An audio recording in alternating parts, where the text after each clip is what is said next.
سلام بھی ہے کہ تیرے آنچل میں پلنے والے حسین جیسے امام بھی ہے۔ کون زہرا حیا کی دیوی، وفا کی آیت، حجاب کی سلسبیل زہرا، کہیں پہ معصومیت کا ساحل، کہیں شرافت کی جھیل زہرا، حضور زہرا بشر سے بڑھ کر پیغمبروں کے سلام بھی ہے کہ تیرے آنچل میں پلنے والے حسین جیسے امام بھی ہے۔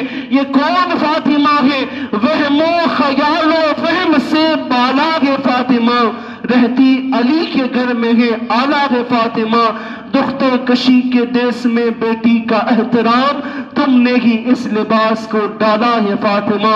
اور آخر میں کیا یہ خوب کہتے ہیں، حضور زہرا بشر سے بڑھ کر پیغمبروں کے سلام بھی ہے کہ تیرے آنچل میں پلنے والے حسین جیسے امام بھی ہے۔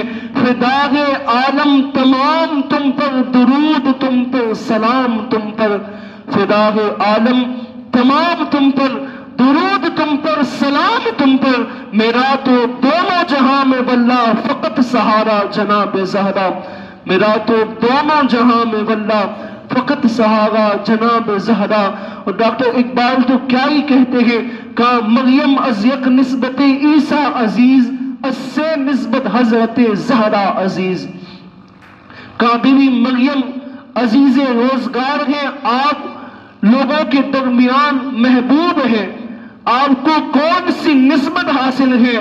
تو اقبال لکھتے ہیں کہ آپ کو نسبت یہ حاصل ہے کہ آپ حضرت عیسیٰ علیہ السلام کی والدہ ہیں، کہ آپ ان کی والدہ ہونے کی نسبت سے عزیز روزگار ہیں، آپ کو یہ شان یہ مقام ملے ہیں۔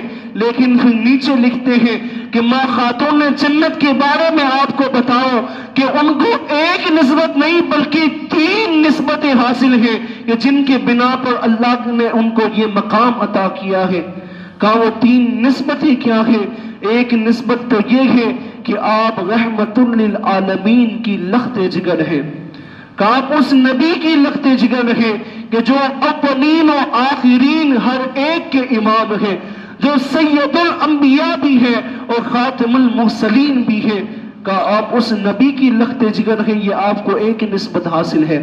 کہا دوسری نسبت آپ کو یہ حاصل ہے کہ آپ سید الاولیاء کی زوجہ ہیں، آپ علی المرتضی شیر خدا کرم اللہ تعالی وجہ الکریم کی زوجائے محترمہ ہیں۔ اور تیسری نسبت آپ کو یہ حاصل ہے کہ آپ حسن و حسین کی والدہ ہیں۔ ہاں یہ 3 نسبتیں آپ کو حاصل ہیں، آپ ان 3 نسبتوں کے عوض میں عزیز روزگار ہیں اور اللہ تبارک و تعالیٰ نے آپ کو وہ مقام عطا کیے ہیں۔ اور آخر میں اقبال تو حد ہی کر دیتے ہیں، کہاں وہ لکھتے ہیں، کہاں اے سیدہ کائنات آپ نے جو کام کر کے دکھایا ہے، آپ نے جو اسلام کو کام کر کے دکھایا ہے، جو حسن و حسین کو آپ نے عطا کیا ہے، آپ نے جو اپنی زندگی گزار کر ہمیں دکھایا ہے، کہا اے سیدہ کائنات آپ نے 29 سال کی عمر میں جو کام کر کے دکھایا ہے، یقین جانے میرے پیروں میں آپ کے نانا کی شریعت کی زنجیریں پڑی ہوئی ہے، ورنہ یہ اقبال کعبے کا طواف نہ کرتا بلکہ آپ کی قبر انور کا طواف کرتا۔ میرے پیروں میں حضور کی شریعت کی زنجیریں ہیں، ورنہ یہ اقبال کعبۃ المعظمہ کی طواف نہ کرتا بلکہ اے سیدہ کائنات آپ کے در کا طواف کرتا۔ آپ نے وہ کام کر کے دکھایا ہے، وہ ایک کریکٹر آپ نے پیش کیا ہے کہ جس کو امت کے سامنے پیش کیا گیا ہے کہ اگر آج تمہیں دیکھنا ہو، اگر آج تمہیں معلوم کرنا ہو کہ اپنی ایک بیوی اپنے شوہر کی خدمت کس طرح کرتی ہے، وہ اپنے شوہر کے حقوق کس طرح ادا کرتی ہے، تو اسے چاہیے کہ وہ سیدہ کائنات کی زندگی کو دیکھے، وہ دیکھے کہ آپ نے کس طرح مولا کائنات کی خدمت کی ہے۔ اگر آج اسی دور میں اگر کسی بیٹی کو دیکھنا ہو کہ اپنے والد کے ساتھ کس طرح کا سلوک کیا جائے، ان کے ساتھ کس طرح سے پیش آیا جائے، تو وہ سیدہ کائنات کی زندگی کو اٹھا کر دیکھیں کہ کس طرح آپ نے حضور علیہ الصلوۃ والسلام کی خدمت و فرما برداری کی ہے، کس طرح اپنی زندگی گزاری ہے۔ اگر آج کسی ماں کو دیکھنا ہو کہ اپنی اولاد کی پرورش کس طرح کی جائے، ان کے دلوں میں عشق رسول اور ایمان کو کس طرح داخل کیا جائے، اگر اس طرح کا درس کسی کو لینا ہو تو وہ اسے بھی چاہیے کہ وہ سیدہ کائنات کی زندگی کو اٹھا کر دیکھے، وہ دیکھے کہ آپ نے کس طرح حسن و حسین کی پرورش کی ہے، کس طرح آپ نے انہیں پروان چڑھایا ہے، کس طرح آپ کی پرورش ہوئی ہے۔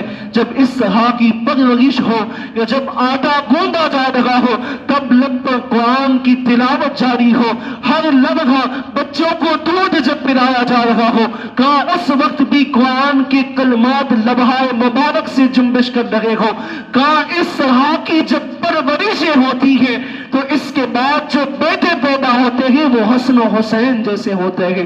لیکن اگر پرورش اس طرح کی ہو کہ سامنے الگ مناظر ہو، زبان پر فحش کلمات جاری ہو، جب اس طرح سے پرورش ہوگی تو پھر بیٹے حسن و حسین کی طرح تو پیدا نہیں ہو سکتے، یقیناً کسی اداکارہ کسی ہیرو ہیروئن کی طرح تو ضرور پیدا ہو سکتے ہیں، لیکن وہ بیٹے نیک اور با اخلاق پیدا نہیں ہو سکتے۔ اگر بیٹے نیک اور با اخلاق اگر چاہیے تو ماں باپ کا اس میں سب سے بڑا رول ہے کہ انہیں نیک بننا ہوگا، انہیں متقی اور پرہیزگار بننا پڑے گا۔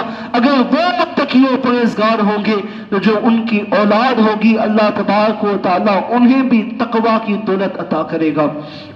یہ سیدہ خاتون جنت کی ذات ہے، آپ ان کی زندگی کو اٹھا کر دیکھیں، کائنات میں کوئی ان کی مثال پیش نہیں کر سکتا ہے جو حیا کا آپ پیکر آپ نے بن کر دکھایا ہے۔ خدا گواہ ہے ایسا اور کوئی پیش کر ہی نہیں سکتا ہے۔ اگر کیسی حیا، کیسا پردہ، اگر اس پردے پر تو قربان جائیں، اس پردے پر ہمارے ماں باپ قربان جائیں، کہاں کیسا پردہ ہے۔ اگر حسن و حسین کی زبان سے آپ سن لیں کہ وہ شہزادے بیان کرتے ہیں، کہاں خدا کی قسم ہم نے اپنی والدہ ماجدہ کے بالوں کی سیاہی کو آج تک نہیں دیکھا ہے۔ آپ دیکھیں کس طرح کا پردہ، کس طرح کی حیا کہ جس کے بیٹوں نے اپنی ماں کے بالوں کی سیاہی تک کو نہ دیکھا ہو۔ بھلا ایسا پردہ کون کر سکتا ہے؟ یہ یقیناً سیدہ کائنات کا کام ہے، یہ یقیناً ماں خاتون جنت کی ذات ہے کہ جنہیں اللہ تبارک و تعالیٰ نے وہ مقام و مرتبے عطا کیے ہیں۔ آپ دیکھیں ان کی زندگی، دیکھیں ان کی سیرت کا ملاحظہ کریں، آپ ان کی سیرت پڑھیں تو پتہ چلے گا کہ آپ نے کس طرح زندگی کو بسر کیا ہے، کس طرح فاقے گزارے ہیں، کس طرح مصیبتوں کو برداشت کیا ہے۔ یہ تمام مصیبتیں برداشت کرنے کے بعد اللہ تبارک و تعالیٰ نے آپ کو وہ مقام عطا کیا ہے، اس مقام پر آپ کو فائز کیا ہے کہ آپ کو تمام عورتوں کی سردار بنایا ہے۔ اللہ کے رسول صلی اللہ علیہ وسلم کو ارشاد فرمایا، کہا محبوب تمہاری بیٹی تمام جنتی عورتوں کی سردار ہے۔ یہ کس بنا پر ہے؟ یہ اس بنا پر ہے کہ ان کی زندگی کو آپ دیکھیں، انہوں نے کس طرح زندگی بسر کی ہے، ان کا ہر ایک لمحہ، ہر ایک دن دیکھیں کس طرح ان کا حیا کا عالم تھا، کس طرح ان کا حیا کا عالم تھا، کس طرح انہوں نے حیا کا پیکر بن کر زندگی گزاری ہے۔ اور زندگی تو ایک طرف آپ دیکھیں جب وصال کا وقت قریب ہوا تو اس وقت بھی آپ کی کیا وصیتیں تھیں۔ آپ نے مولا کائنات علی المرتضیٰ کو بلایا اور بلا کر عرض کیا کہ علی المرتضیٰ اے شیر خدا، آج رات میرا وصال ہونے والا ہے، لیکن میری خواہش یہ ہے کہ میرا جنازہ رات کے اندھیرے میں نکالا جائے، اس لیے کہ کسی کی نظر میرے جنازے پر بھی نہ پڑے۔ اور آپ نے فرمایا کہ کہاں میں نے سنا ہے کہ شام میں لوگ اس طرح سے جنازہ نکالتے ہیں کہ ٹہنیوں کو موڑ کر اوپر باندھ کر اس پر پردہ کر دیتے ہیں، کہا ایک گنبد نما جنازہ ہو جاتا ہے۔ کہا میری خواہش یہ ہے کہ میرا بھی جنازہ اسی طرح سے بنایا جائے، اس لیے کہ میں نہیں چاہتی کہ میرے جسم پر پڑی ہوئی چادر کو بھی کوئی غیر محرم دیکھ لے. اسی لیے آج جو یہ جنازہ اس طرح سے نکالا جاتا ہے یہ بھی سیدہ کائنات علی المرتضی سیدہ کائنات فاطمہ الزہرا کے در کا صدقہ ہے کہ آج اس طرح پردے کے ساتھ جنازے کو نکالا جاتا ہے. کہ آپ کا جنازہ ایک روایت میں ہے کہ آپ کے چچا حضرتنا عباس نے پڑھایا، اور ایک روایت میں ہے کہ آپ کا جنازہ صدیق اکبر رضی اللہ تعالیٰ عنہ نے پڑھایا. آپ کا وصال 3 رمضان المبارک کو ہے. ابھی 2 دنوں کے بعد آپ کی وصال کا دن ہے. ہمیں چاہیے کہ اس دن ڈھیروں فاتحہ کریں، ڈھیروں صدقات کریں، جتنا ہو سکے زیادہ، اور سیدہ کائنات کی بارگاہ میں خراج پیش کریں، ان کی بارگاہ میں نذرانے پیش کریں.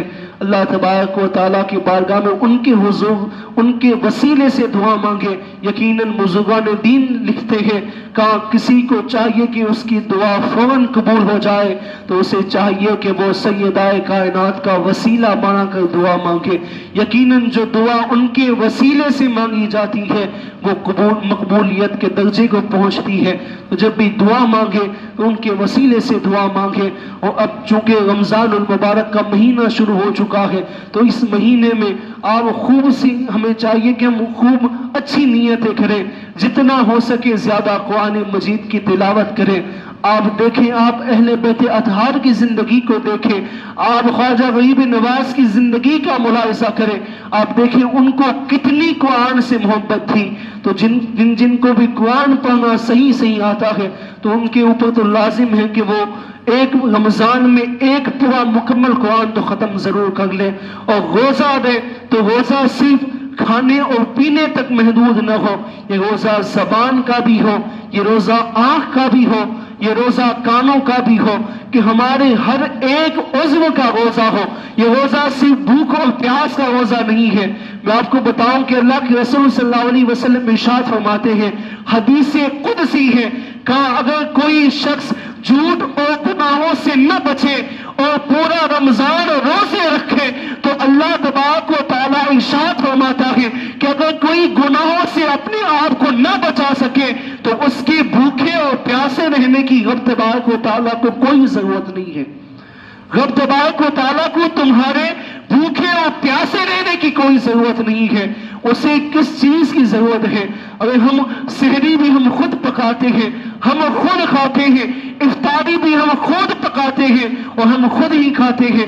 نہ یہ کوئی چیز رب کے حضور پہنچتی ہے. رب کے حضور اگر کوئی چیز پہنچتی ہے تو یہ بندوں کی خالص نیت ہے، یہ ہماری نیتیں ہیں کہ جو اللہ کے حضور پہنچتی ہے، جو اس کی بارگاہ میں پہنچتی ہے. ہمیں چاہیے کہ ہم اچھی نیتیں کریں اور جتنا ہو سکے زیادہ گناہوں سے بچنے کی کوشش کریں. اس لیے کہ یہ وہ مہینہ ہے کہ جس میں ایک نفل کا ثواب فرض کے برابر ہے اور ایک فرض کا ثواب اللہ نے 70 گنا زیادہ رکھا ہے. کہ یہ اس کی فضیلت ہے. لیکن آپ ایک حدیث اور ملاحظہ کریں کہ اللہ کے رسول صلی اللہ علیہ وسلم منبر پر چل رہے تھے. آپ نے ایک قدم منبر پر رکھا اور آپ نے بلند آواز سے آمین کہا. پھر دوسرا قدم رکھا تو پھر بلند آواز سے آمین کہا. پھر تیسرا قدم رکھا تو بلند آواز سے آمین کہا. المختصر یہ کہ ان 3 آمینوں میں سے ایک آمین آپ نے اس دعا پر کیا تھا کہ آپ نے فرمایا کہ اے صحابہ، ابھی حضرت جبرائیل علیہ السلام بارگاہ رسالت میں حاضر تھے اور آ کر انہوں نے 3 دعائیں کی ہیں. ان میں سے ایک دعا یہ ہے کہ جس نے رمضان کا پورا مہینہ پا لیا اور اس مہینہ پانے کے باوجود بھی اگر اس نے اپنے لیے جنت کو لازم نہیں کر لیا تو اس کی ناک خاک آلود ہو. اس کے لیے بربادی، اس کے لیے ہلاکت ہے کہ جو رمضان کو پا لے اور رمضان کو پانے کے بعد جنت کا حقدار نہ ہو جائے. اس لیے ہمیں چاہیے کہ اس مہینے میں جتنا ہو سکے زیادہ ہم اللہ کی عبادت میں مصروف ہوں، جتنا ہو سکے زیادہ اس کی بندگی میں اپنا وقت کو ضائع کرے، اس کی بندگی میں اپنا وقت گزارے، اور جتنا ہو سکے زیادہ قرآن مجید کی تلاوت کرے۔ اللہ تبارک و تعالیٰ کی حضور دعا ہے کہ مولا تبارک و تعالیٰ ہمیں کہنے سننے سے زیادہ عمل کرنے کی توفیق نصیب فرمائے، اور مولا تبارک و تعالیٰ ہمیں گناہوں سے بچنے کی اور نیکیاں کرنے کی توفیق نصیب فرمائے، اور مولا تبارک و تعالیٰ ہمیں زندگی دے تو حضور کی غلامی میں زندگی دے، اور ہمیں موت آئے تو حضور کی غلامی میں آئے، کچھ رہے یا نہ رہے۔